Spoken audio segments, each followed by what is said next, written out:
Mains ఎగ్జామ్లో అసలు ఏ విధంగా మనం సక్సీడ్ అవ్వాలి? ఎందుకంటే మెయిన్స్ ఎగ్జామ్ ఇప్పటి వరకు మనం రాసిన ప్రిలిమ్స్ ఎగ్జామ్తో పోలిస్తే డిఫరెంట్. ప్రిలిమ్స్లో ఆబ్జెక్టివ్ బేస్డ్ క్వశ్చన్స్ ఉన్నాయి, ఇక్కడ మనం రాయాలి వాళ్ళు ఇచ్చిన వర్డ్ లిమిట్లో లేదా మనకున్న టైం లిమిట్లో మనం రాయాల్సి ఉంటుంది. సో మరి ఆ మెయిన్స్ ఎగ్జామ్కి కీ ఏంటి? ఆ మెయిన్స్ ఎగ్జామ్లో మనం క్వాలిఫై అవ్వేలాగా చేసుకోవాలంటే దాని కీ ఏంటి అంటే, మెయిన్స్లో ఎంత బాగా ఆన్సర్ రైటింగ్ అనేది ఎగ్జామ్ ముందుగా ఎన్నిసార్లు మనం ప్రాక్టీస్ చేసుంటే అంత చక్కగా మనం ఎగ్జామ్లో పర్ఫామ్ చేస్తాం.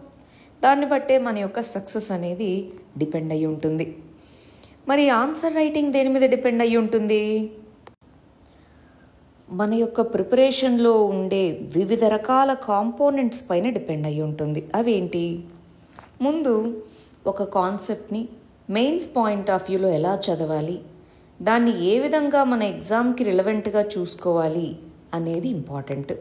సో ఆ కాన్సెప్ట్ నేర్చుకుంటాం దేని బేసిస్లో? సిలబస్ బేసిస్లో.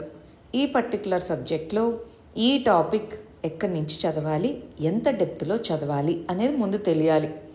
ఆ కాన్సెప్ట్ నేర్చుకున్నాక దాన్ని అర్థం చేసుకున్న తర్వాత ప్రాక్టీస్ అనేది మనం చేస్తాం.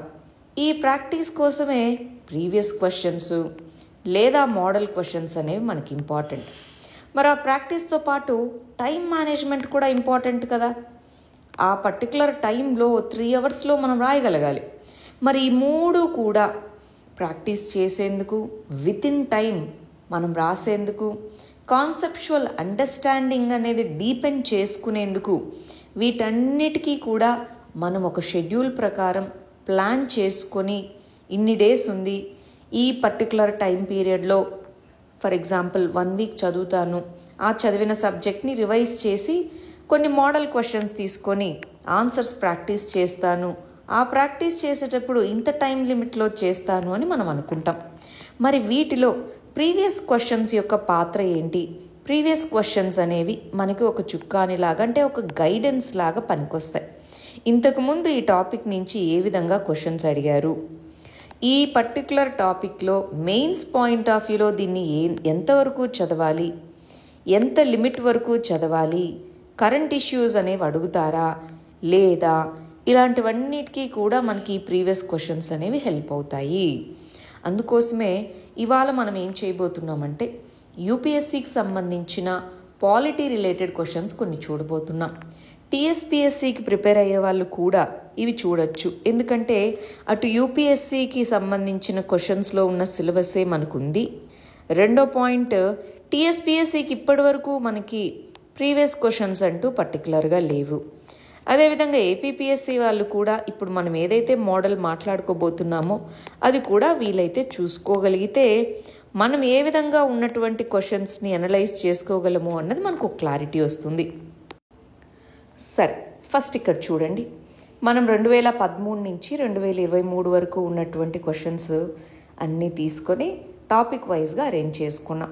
ఫస్ట్ టాపిక్ చూస్తే ఇందులో 2013 నుంచి 23 వరకు క్వశ్చన్స్ చూస్తే ఈ టాపిక్ నుంచి ప్రతి సంవత్సరం క్వశ్చన్స్ వస్తున్నాయి. అందులో కాన్స్టిట్యూషన్ యొక్క ఫీచర్స్, అమెండ్మెంట్స్, బేసిక్ స్ట్రక్చర్, ఇలాంటి కాన్సెప్ట్స్ ఉన్నాయి. ఇవి ఎక్కువగా మనకి ఎన్సీఆర్టీ బేసిస్లో కనుక వెళ్ళగలిగితే ఈ పర్టికులర్ క్వశ్చన్స్కి బాగా ఆన్సర్ చేయగలుగుతాం. ప్లస్ వీటిలో కరెంట్ అఫైర్స్ బేసిస్లో క్వశ్చన్స్ అడిగారు. ఎలాగో చూడండి, సబ్ టాపిక్స్ చూస్తే మనకు అర్థమవుతుంది.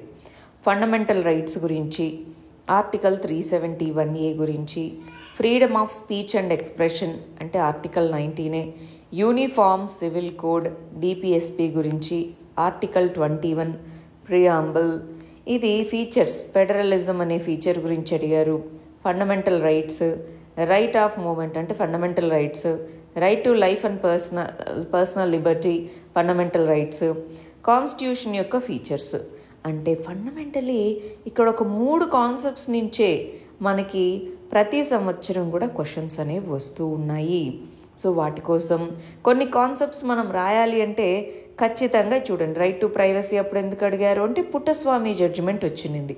సో వీటన్నిటి వెనకాల ఒక కరెంట్ ఇష్యూ అనేది జరుగుతూ ఉండింది, దాన్ని బేస్ చేసుకొని వాళ్ళు ఇచ్చారు. కానీ వీటికి ఆన్సర్స్ రాయాలంటే ఖచ్చితంగా స్టాటిక్ ఇష్యూస్ పైన కూడా మనకి క్లారిటీ అనేది ఉండాలి. అంటే ఫీచర్స్ మీద క్వశ్చన్ అడిగారు, ఫండమెంటల్ రైట్స్ మీద క్వశ్చన్స్ అడిగారు, డిపిఎస్పి మీద క్వశ్చన్స్ అడిగారు. ఈ 3 ఏరియాస్ ఇంపార్టెంట్. వాటిలో ఇప్పుడు ఈ 3 ఏరియాస్ ఇంపార్టెంట్ అని అందరికీ తెలుసు, కానీ ఏ విధంగా ఈ 3 ఏరియాస్ నుంచి క్వశ్చన్స్ రావచ్చు అనేది మనకి ఈ పర్టికులర్ టాపిక్స్ నుంచి చూస్తే అర్థమవుతుంది. మీ అందరి దగ్గర ప్రీవియస్ క్వశ్చన్స్ బుక్లెట్స్ అవి ఉన్నాయనుకుంటున్నాను. సరే, సెకండ్ కాన్సెప్ట్ చూడండి. యూనియన్ మరియు స్టేట్ గవర్నమెంట్ వాటికి సంబంధించిన పవర్స్, వాటి మధ్య ఉన్నటువంటి ఇష్యూస్ ఏంటి, ఛాలెంజెస్ ఏంటి అనేది. ఇందులో కూడా మనం చూస్తే ఎవ్రీ ఇయర్ 1 or 2 క్వశ్చన్స్ అనేవి మనకు వస్తున్నాయి. గమనించండి, మనకి జిల్లాలుగా డివైడ్ చేయడం వల్ల ఏ విధంగా ఉపయోగం, లేదా చిన్న రాష్ట్రాల వల్ల ఎలా ఉపయోగం, ఇలాంటి క్వశ్చన్స్. ఫినాన్స్ కమిషన్కి సంబంధించి water disputes, federal features, cooperative federalism, Panchayat system యొక్క లోకల్ గవర్నమెంట్ కూడా ఉంది. So Panchayat system, federalism, 14th finance commission, decentralisation of power, అంటే ఇది లోకల్ గవర్నమెంట్ని దృష్టిలో పెట్టుకొని ఇచ్చారు. ఆర్టికల్ 356 ఫెడరలిజం, అంటే ఎమర్జెన్సీ పవర్స్ ఏ విధంగా చేంజెస్ అనేవి తీసుకొస్తాయి. మనకి కాన్స్టిట్యూషనల్ అమెండ్మెంట్. వీటన్నిటిలో చూస్తే మనము ప్రిలిమ్స్లో చదివేలాగా ఉన్నాయో చూడండి. ప్రిలిమ్స్లోనే ఇవి చదివి ఉంటాం, కానీ క్వశ్చన్స్ ఎలాంటి ఫోకస్ ఏరియాస్ మీద వస్తున్నాయనేది అర్థమవుతుందా? నేను ఇక్కడ ఫుల్గా క్వశ్చన్స్ పెట్టకుండా ఓన్లీ క్వశ్చన్ ఏరియాసే పెట్టడానికి రీజన్ అర్థమైందా అండి? ఒక కాన్సెప్ట్ నుంచి ఏ ఏరియాస్ నుంచి వస్తుంది అనేది మీకు చూపించాలన్న ఉద్దేశంతోనే ఈ పర్టికులర్ లిస్ట్ అనేది చేయడం జరిగింది. ఫోకస్ ఏరియాస్ ఏంటి అనేది మనకు ఐడియా ఉండాలి. అప్పుడు మనము చదివేటప్పుడు ప్రీవియస్ క్వశ్చన్స్ని వీలైనంత వరకు మనం ఒక టాపిక్ని రివిజన్ చేసే ముందు కనుక చూసుకోగలిగితే ఎంత డెప్త్లో ఏ ఏరియాస్ మీద ఫోకస్ చేయాలని అర్థమవుతుంది. నెక్స్ట్ చూడండి, సపరేషన్ ఆఫ్ పవర్స్. ఇంకొకటి ఏంటి అంటే ఈ క్వశ్చన్స్ని సెగ్రిగేట్ చేయడం కూడా ఇదే టాపిక్ నుంచి అని కూడా కొన్నిసార్లు కష్టం. ఫర్ ఎగ్జాంపుల్ డిస్ప్యూట్ అన్నారు, వేరియస్ ఆర్గాన్స్ మధ్య డిస్ప్యూట్ అంటే పైన ఉన్న క్వశ్చన్స్లో కూడా ఇక్కడ కొన్ని కేటగరైజ్ చేయొచ్చు మనం. అందుకనే వీలైనంత వరకు కొన్నిటిని ఒక క్వశ్చన్ ఒక చోటే పెట్టామన్నమాట. సో ఇక్కడికి వస్తే ఆర్బిట్రేషన్ కన్సీలియేషన్ చట్టాన్ని దీని కింద పెట్టడం జరిగింది. సో పైన ఇందాక వచ్చిన క్వశ్చన్స్లో కొన్నిటిని కూడా ఈ టాపిక్ కింద సెగ్రిగేట్ చేయగలము, అది కూడా మీరు గమనించాలి. నెక్స్ట్ టాపిక్ చూడండి, కంపారిటివ్ కాన్స్టిట్యూషన్ అంటారు. వివిధ దేశాల యొక్క కాన్స్టిట్యూషన్స్తో మన కాన్స్టిట్యూషన్ని కంపేర్ చేయడం. 2018 నుంచి ప్రతి సంవత్సరం వరుసగా దీని నుంచి క్వశ్చన్స్ వస్తున్నాయి. ఇంతకు ముందు ఎక్కువ వచ్చేవి కాదు. లాస్ట్ 6 yearsలో చూడండి ప్రతి సంవత్సరం వస్తుంది. అంటే ఇండియన్ యుఎస్ఏ పొలిటికల్ సిస్టము ఈ విధంగా. అయితే స్టేట్ ఎగ్జామ్స్లో ఈ పర్టికులర్ టాపిక్ లేదు. అంటే ఏపీ టీఎస్కి సంబంధించి టాపిక్ లేదు, యూపీఎస్సీకి మాత్రమే ఉంది. బట్ యూపీఎస్సీలో చూడండి ఎంత ఇంపార్టెంట్ టాపిక్ ప్రతి సంవత్సరం వస్తుంది అంటే.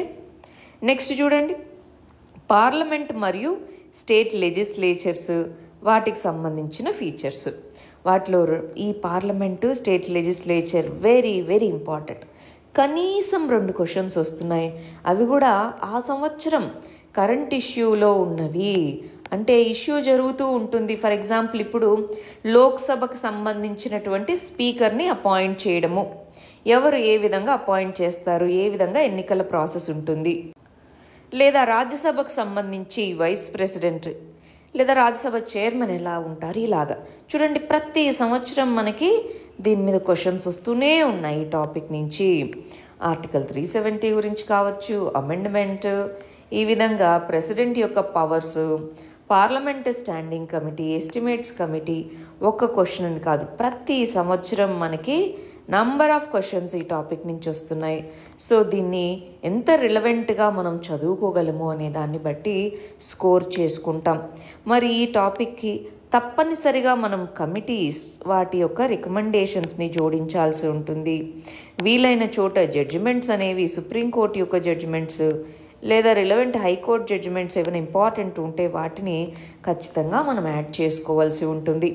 అదేవిధంగా ప్రిలిమ్స్లో మనం కొంచెం ఆర్టికల్స్ ఇవి చూసుకుంటాం. ఇక్కడ తప్పనిసరి ప్రెసిడెంట్ యొక్క పవర్స్ అన్నారు, మనం రాయాల్సి వచ్చినప్పుడు ఆర్టికల్ రాయాల్సిందేనా లేదా? సో ఆర్టికల్స్ అనేవి ఇంపార్టెంట్, జడ్జిమెంట్స్ ఇంపార్టెంట్, కమిటీస్ వాటి రికమెండేషన్స్ చాలా ఇంపార్టెంట్. ఆ తర్వాత ఎగ్జిక్యూటివ్, ఏ విధంగా మనకి executive, judiciary and various departments ఎలా పనిచేస్తాయి అనేది.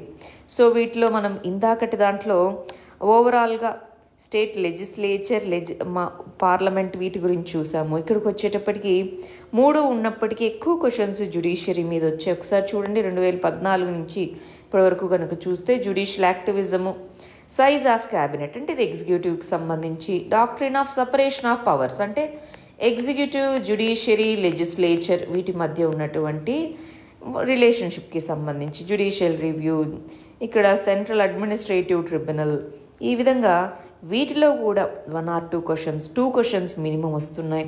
అంటే ఈ టాపిక్లో ఎలాంటి ఇష్యూస్ మీద ఫోకస్ చేయాలి అనేది ఇక్కడ తెలుస్తుంది. ఇందులో కూడా కరెంట్ ఇష్యూలో ఉన్నటువంటి వాటిని బేస్ చేసుకొని మనకి ఎక్కువగా క్వశ్చన్స్ అడిగున్నారు. అదేవిధంగా ఇది గమనించాలి, ప్రెషర్ గ్రూప్స్ అని అంటున్నాం. ఇక్కడ pressure groups, formal, informal associations వాటి రోల్ ఏంటి?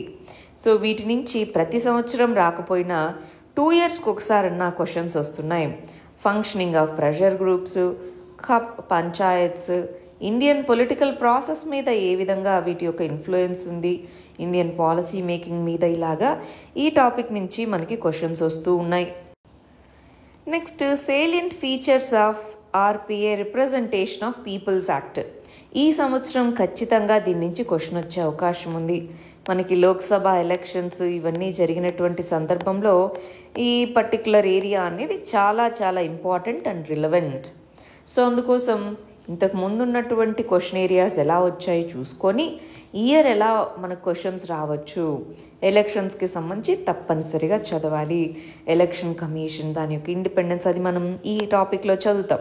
బట్ ఆర్పిఏ చట్టం గురించి, దాని రిలవెంట్ ఏరియాస్ గురించి తప్పనిసరిగా చదువుకోవాలి. చూడండి ఏ విధంగా క్వశ్చన్స్ వచ్చాయి.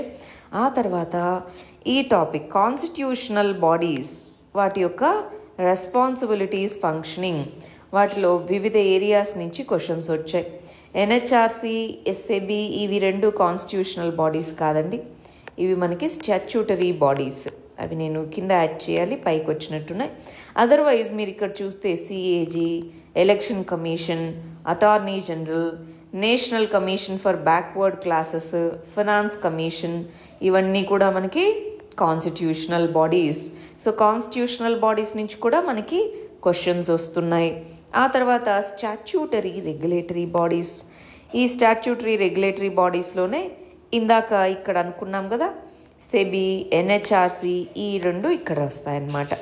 సో ఇక్కడ regulatory bodies, quasi judicial bodies, వివిధ రకాల సిఐసి,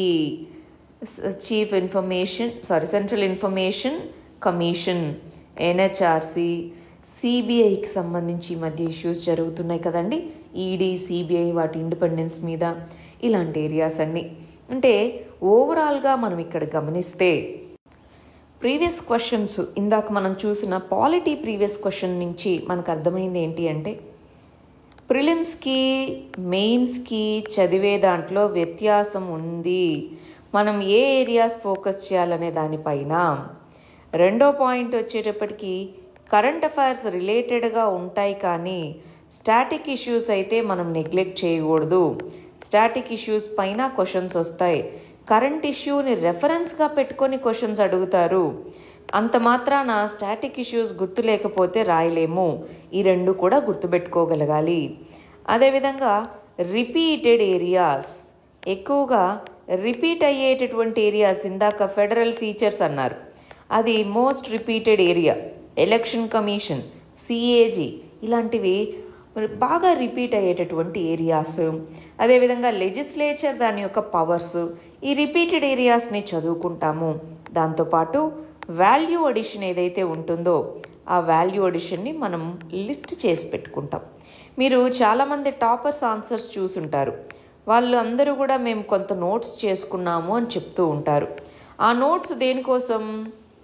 ఆల్రెడీ టెక్స్ట్ బుక్లో ఉన్న పాయింట్స్ అయితే రాయాల్సిన అవసరం లేదు కదా, వాళ్ళు ఎందుకు మళ్ళీ నోట్స్ రాసుకుంటారంటే వాల్యూ అడిషన్ అనేది, అంటే ఈ జడ్జిమెంట్స్ అన్నీ ఒక చోట రాసుకోవడం, ఇంపార్టెంట్ ఆర్టికల్స్, ఇంపార్టెంట్ అమెండ్మెంట్స్, ఇలాంటివన్నీ కూడా ఒక చోట రాసి పెట్టుకోవడము.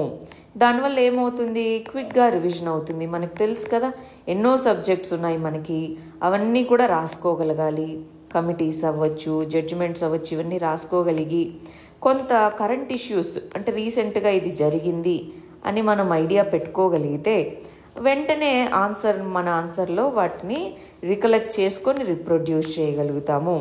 అందుకని మీరు నోట్స్ చేసుకుంటే ప్రీవియస్ క్వశ్చన్స్ చూసుకొని ఏ ఏరియాస్ ఇంపార్టెంట్ అవి చూసుకుంటారు.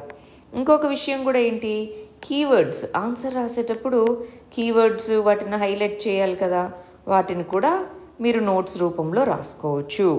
ఇదంతా కూడా మీ వాల్యూ అడిషన్లో ఒక పార్ట్ అవ్వాలి. ఈ వాల్యూ అడిషన్నే మనం నోట్స్గా రాసి పెట్టుకోవాలి.